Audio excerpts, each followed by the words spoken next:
warahmatullahi wabarakatuh. Kami dari kelompok 3 Ilmu Hukum dan Etika Bisnis ingin mempresentasikan hasil dari diskusi kami, yaitu materi tentang pengertian dan prinsip-prinsip keadilan dalam bisnis. Sebelumnya, perkenalkan saya sebagai moderator dengan nama Vicky Nuraini, NIM 21104112243. Selanjutnya, saya Anis Nurhanafiyah, NIM 21104111240. Saya Imelda Hiriza Safira, NIM 21104111241. Saya Fariza Kurnia Maesari, NIM 21104111246. Saya Aulianur Hidayati, NIM 21104111269. Saya Rosmahani Febrianti, NIM 21104111273. Saya Safa Natasha Aurelia, NIM 21104111277. baik, langsung saja. Untuk materi pertama, yaitu akan dijelaskan oleh Anis Nurhanafiyah. Di sini saya akan menjelaskan yang pertama, penjelasan paham tradisional mengenai keadilan. Yang kedua, penjelasan teori keadilan Adam Smith. Dan yang ketiga, penjelasan teori keadilan distributif dari John Rawls. Next. Penjelasan paham tradisional mengenai keadilan.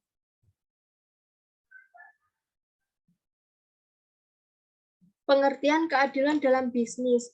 Keadilan dalam bisnis transaksi yang baik dan benar dalam proses jual beli atau gadai-menggadai harus memenuhi rasa keadilan bagi kedua belah pihak. Materi yang selanjutnya yakni atas pengaruh Aristoteles, secara tradisional dibagi menjadi 3.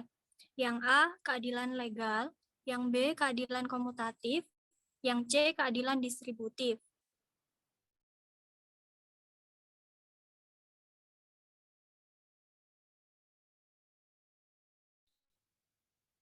Untuk yang A, keadilan legal, yakni keadilan legal menyangkut hubungan antara individu atau kelompok masyarakat dengan negara lain.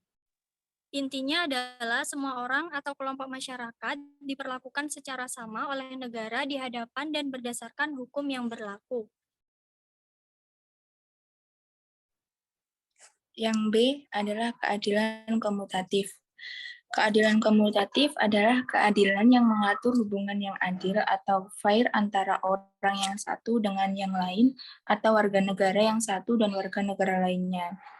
Maksudnya keadilan legal lebih menyangkut hubungannya vertikal antar warga negara, keadilan komutatif menyangkut hubungan horizontal antara warga yang satu dan warga yang lain.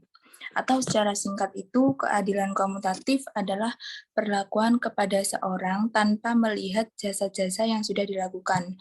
Misalnya seseorang yang menerima sanksi tanpa peduli status dan jasanya.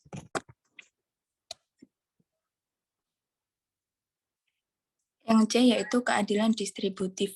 Keadilan distributif adalah keadilan ekonomi atau yang merata untuk dianggap adil untuk semua warga negara. Jadi keadilan distributif bersangkut paut pembagian kekayaan ekonomi termasuk hasil-hasil pembangunan.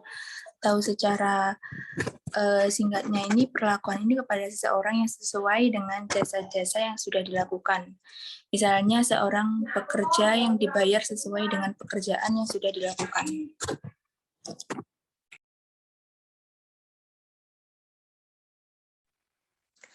Materi selanjutnya adalah teori keadilan Adam Smith.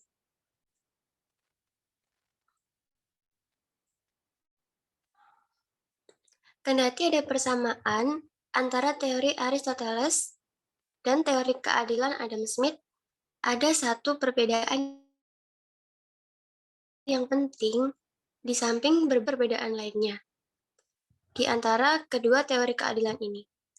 Adam Smith hanya menerima satu konsep teori, yaitu teori keadilan komutatif. Ada 3 alasan, yaitu yang pertama, yang disebut keadilan sesungguhnya hanya punya satu arti, yaitu keadilan komutatif, yang menyangkut kesetaraan, keseimbangan, keharmonisan hubungan antara satu orang atau dengan orang atau pihak yang lain.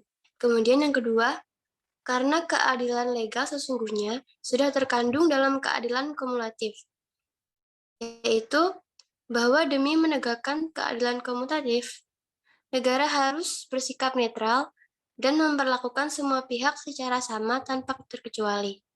Kemudian yang ketiga, Adam Smith menolak keadilan distributif sebagai salah satu jenis keadilan. Alasannya antara lain karena apa yang disebut keadilan selalu menyangkut hak. Semua orang tidak boleh dirugikan haknya. Setiap orang harus diperlakukan sesuai dengan haknya. Menurut Adam Smith, keadilan distributif justru tidak berkaitan dengan hak.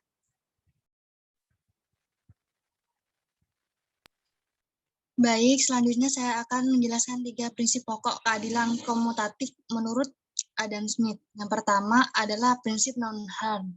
Yang kedua, prinsip non-intervention. Yang ketiga, prinsip keadilan tukar. Next.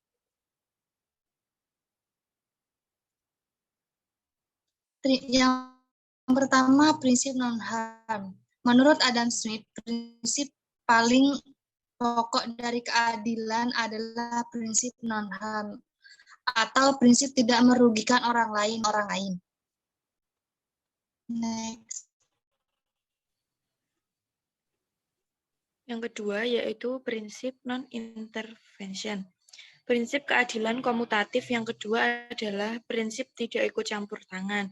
Prinsip ini menuntut agar demi jaminan dan penghargaan atas hak dan kepentingan setiap orang, tidak seorang pun diperkenankan untuk ikut campur tangan dalam kehidupan dan kegiatan orang lain. Next.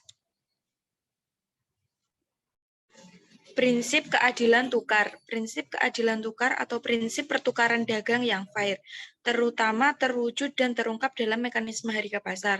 Ini sesungguhnya merupakan penerapan lebih lanjut prinsip no harm, secara khusus dalam pertukaran dagang antara satu pihak dengan pihak lain dalam pasar.